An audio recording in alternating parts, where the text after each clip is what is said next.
Hey everyone, welcome back to Corporate Decoder, the place where we try to figure out if a company is just blowing smoke or really onto something big. Today we are diving into a filing from the Corporate Companies Incorporated. It is a current report that tells us about some important internal shifts. So what is this report all about? Well, it signals a change in leadership for a key financial role within the Corporate Companies Incorporated. It's not a huge strategic shift being announced today, but more of an internal housekeeping item that can tell us a lot about how a company manages its financial reporting and who is responsible for what. And trust me, who is watching the numbers is always a big deal. Before we start, if you appreciate getting straight insights from corporate documents without all the fluff, make sure you are subscribed. We also have a Discord community linked in the description below where we discuss these filings in real time. Alright, let's get to it. This report officially tells us that on the 9th of December 2025, Brian G. Andrews, who was already the Executive Vice President, Chief Financial Officer and Treasurer, is taking on an additional and very important job. He is now also the Principal Accounting Officer for the company. This means he is taking over the Principal Accounting Officer duties from Agostino Riccupati.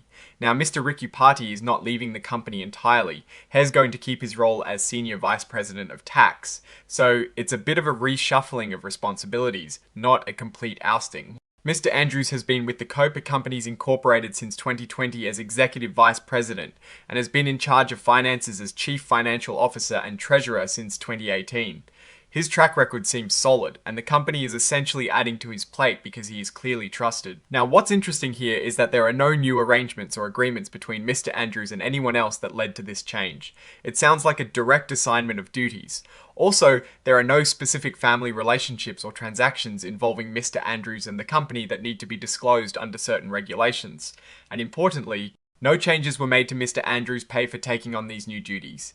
This suggests either he was already being compensated for this level of responsibility, or the company felt his existing compensation was sufficient for the added workload. Before we move on, let's quickly touch on the rest of the filing overhead, which is mostly standard. We see the typical information about the company, like its state of incorporation, which is Delaware, and its stock market listing on the Nasdaq Global Select Market under the ticker symbol COO. This is the usual paperwork that accompanies any significant corporate event. The company's main traded security is its common stock, which is pretty standard. It is traded under COO on the Nasdaq Global Select Market. This confirms it is a publicly traded company whose performance investors are watching. They also are not electing to use extended transition periods for new or revised financial accounting standards, meaning they are on the hook for the latest rules just like any other established company. This is a detail that mainly matters for accounting professionals, but it shows they are keeping up with accounting rules. And finally, this report also includes information about exhibits. For filings like this, one of the key exhibits is often the interactive data file in inline XBRL format, which makes the data from the report machine readable.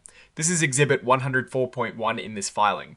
It is essentially the digital packaging of all the information they are presenting. The report is signed off by Daniel G. McBride, who holds several key positions, including Executive Vice President, Chief Operating Officer, General Counsel and Secretary.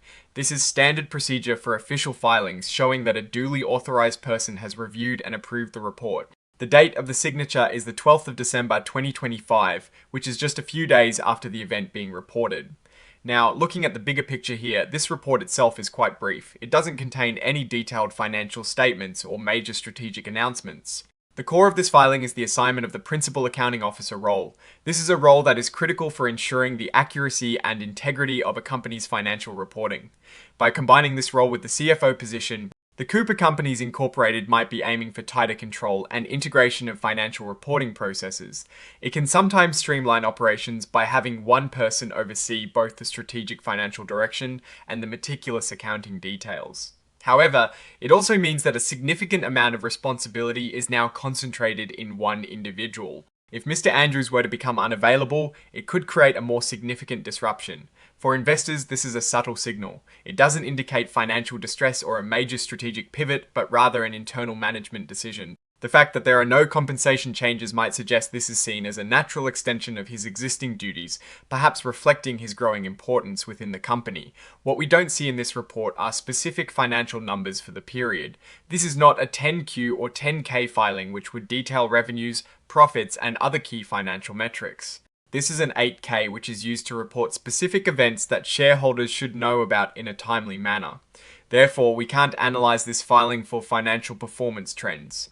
In conclusion, The Cooper Companies Incorporated is making an internal operational adjustment by consolidating the Principal Accounting Officer role with the Chief Financial Officer position under Brian G. Andrews.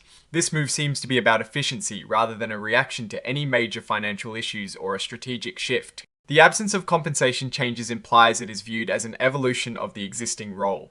While this isn't a deep dive into their financials, it is good to know who is minding the store when it comes to accurate financial reporting. So, what is your take on this internal management move? Do you see it as a sign of strength and efficiency, or does concentrating so much responsibility in one person raise any red flags for you? Drop your thoughts in the comments below if you found this breakdown helpful and want more insights into corporate filings. Hitting that like button really supports the channel, and don't forget to subscribe for more deep dives and for those who want to join the conversation and get real-time updates.